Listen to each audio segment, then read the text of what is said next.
There's a couple of ways to install WhatsApp on your Apple Watch. The first and easier option, in my opinion, is to download it on your phone. Go to the App Store, find WhatsApp, install it, and if you have Auto App Install enabled, it will automatically download on your watch as well. You can go to your Watch app and scroll down to see WhatsApp here. It should show up either as installed on your watch or available to install if it wasn't installed already. Mine is already installed on my phone, and here I have the option to show the app on my watch. If this is disabled, it'll run only on your phone but not on your Apple Watch. Another way to get it is to install it directly on your watch. Press the digital crown and find the App Store.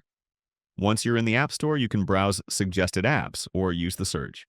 I'll tap the little magnifying glass icon in the top left corner to go to the search, and then press the microphone on the bottom right corner so I can talk to my watch.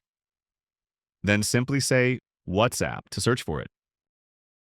A lot of results will come up, so just make sure you download the legitimate WhatsApp application and not something that kind of looks like it. Mine is already installed, but if you don't have it, you'll see an option to download it here. Then just log in and you're good to go. Leave a comment if you have any questions, and take a look at my Apple Watch playlist for more easy guides like this.